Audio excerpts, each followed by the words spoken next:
நான் படம் பார்த்தீங்களா எப்படின்னா இருக்கு? கிங்ஸ்டன் படம் அருமையா இருக்கு. ஜிவி பிரகாஷ் 25வது படம். படம் அருமையான கதை, சூப்பரா இருக்கு. எல்லாருமே வந்து ஃபேமிலியோட பார்க்கலாம். ஓகேண்ணா, இது வந்து ஃபேமிலியோட படம் வந்து பார்க்கலாம்னு சொல்ல வரீங்க. ஆனா நிறைய பேர் பார்த்தீங்கன்னா அது பேய் படம் மாரி அதில் காட்சிகள் இருக்குன்றாங்க. ஹாரர் மூவி தான் இது. நீங்க வந்து ஏமாந்துட கூடாதுங்கிறது அது பயமுறுத்திருக்காங்க படத்துல. படமும் வந்து பசங்களோட பார்க்கறதுக்கு இன்ட்ரெஸ்டா இருக்கு. அவ்வளவு அருமையா வந்திருக்கு படம். இந்த படம் வந்து மிஸ் பண்ணாம பாருங்க. மிஸ்ஸிங்க. அதே போல இந்த படமும் நீங்க பார்த்து என்ஜாய் பண்ணக்கூடிய ஒரு படமாக இது இருக்கு. ஓகே, 25வது படம் ஜிவி பிரகாஷுக்கு. சோ இது படத்தை பார்க்கும்போது மிகப்பெரிய வெற்றி அமையுமா? கண்டிப்பா அமையும். 100% ஜிவி பிரகாஷ்க்கு திருப்புமுனை படமா அமையும். படமும் ரொம்ப அருமையா வந்திருக்கு. ஓகேண்ணா, ஃபைட் சீன் எல்லாம் எப்படி இருக்கு? ஃபைட் சீன்லாம் வந்து நேச்சுரலா பண்ணிருக்காப்ல. இதுல வந்து நம்ம கடல் பகுதியில் பண்றதெல்லாம் சீன்லாம் வந்து ரொம்ப அருமையா வந்திருக்கு. கடல்ல இந்த மாதிரி எல்லாம் இப்படி இடம் இருக்குமா அப்படிங்கிற பிரமிக்க அளவுக்கு படத்தை அருமையா கொண்டு போயிருக்காங்க. ஏன்னா இது முன்னாடி ஒரு சாங் எல்லாம் விட்டு இருந்தாங்க இந்த படத்துல இருந்து. அதுல இருந்து சின்ன சின்ன பிட்டு சீன் பாத்தீங்கன்னாக்கா விட்டு இருந்தாங்க. ஸோ அந்த ஹீரோனி பாத்தீங்கன்னாக்கா டிக்டாக்லாம் யார் யார் பண்றாங்களோ அவங்க கூட போய் இணைஞ்சு பாத்தீங்கன்னாக்கா ஸோ டான்ஸ் ஆடி இருப்பாங்க. அதனால மிகப்பெரிய வெற்றி பார்த்தீங்கன்னா அந்த படத்துக்கு கிடைச்சதுக்கு தான் நான் நினைக்கிறேன். ஏன்னா எவ்வளோ பெரிய ஹீரோனி அவங்க சாதாரண டிக்டாக் பண்ணக்கூடிய ஆட்கள் கிட்ட போயிட்டு பார்த்தீங்கன்னாக்கா ஸோ டான்ஸ் ஆடி இருந்தாங்க. நாங்கள் பார்க்கும்போது பார்த்தீங்கன்னா என்னடா இதில் எடிட்டிங் தான் நாங்கள் பார்த்தோம். ஆனால் உண்மையாலுமே அவங்க நடிச்சிருக்காங்க, கூப்பிட்டு வச்சு அவங்களுக்கு கூட டான்ஸ் ஆடி இருக்காங்க.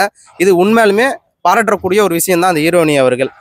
அதனால இந்த படம் மிகப்பெரிய வெற்றி பார்த்தீங்கன்னா அமையன்றது நான் நினைக்கிறேன். ஃபைட் சீன்லாம் சும்மா ஒரு லைட் அடிச்சவொடனே ஜிவி பிரகாஷ் அடிச்சா ஒரு நம்புற மாரி இருக்கா? அருமையா இருக்கு. ஜிவி பிரகாஷ் அடிச்சா ஒரு நேச்சுரலா ஒரு சாதாரண ஃபைட் எப்படி இருக்கும் அந்த மாதிரி பண்ணிருக்காரு. படத்துல என்னன்னா சொல்ல வராங்க?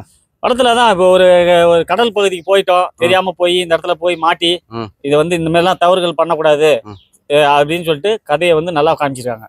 ஓகேண்ணா, நெக்ஸ்ட் வந்து பாத்தீங்கன்னாக்கா ஹீரோயின் கேரக்டர் இதுல வந்து எப்படி மேட்ச் ஆயிருக்கு? ஹீரோயின் கேரக்டர் நல்லா வந்து 90% நல்லா ரெண்டு பேருக்கும் நல்ல ஒரு மேட்சிங்கா கொடுத்துருக்காங்க. ஹீரோயினுக்கும் ஹீரோவுக்கும் உள்ள இது கான்செப்ட் வந்து அருமையா எடுத்துருக்காங்க. கதைக்கெல்லாம் அருமையா இருக்கு. ஓகேண்ணா, நெக்ஸ்ட் வந்து பாத்தீங்கன்னா அந்த ஃபேமிலியோட பார்க்கக்கூடிய ஒரு படமா இது? ஃபேமிலியோட குடும்பத்தோட பார்க்கலாம். மெயினா குழந்தைகளை கூட்டு வந்து படம் பார்க்கலாம். ஓகேண்ணா, வேற பிஜிஎம்? ஓகே, பிஜிஎம் வந்து பாத்தீங்கன்னாக்கா பேர்னா பிஜிஎம் ஜிவி பிரகாஷ் வந்து மற்ற படத்துல போடும் போதே பார்த்தீங்கன்னா எஃபெக்ட் பயங்கரமா போடுவாரு. இந்த படம் பார்த்தீங்கன்னா அவரே நடிச்சிருக்காரு, மியூசிக் அவரே போட்டிருக்காரு. அப்படிப்பட்ட பட்சத்துல இந்த மியூசிக் பிஜிஎம் எப்படி இருக்கு? ஒவ்வொரு சீனுக்கும் ஒரு சீனுக்கும் பிஜிஎம் அவ்வளோ அருமையா செட் ஆயிருக்கு. பேக்ரவுண்ட் இசை அதுதான் பின்னணி இசைம்பாங்க. அதுதான் வந்து படத்துக்கு ரொம்ப கூடுதலான ஒரு இதை கொடுத்துருக்கு. பலமாவும் இருக்கு. படம் வந்து அவ்வளோ அருமையா வந்திருக்கு.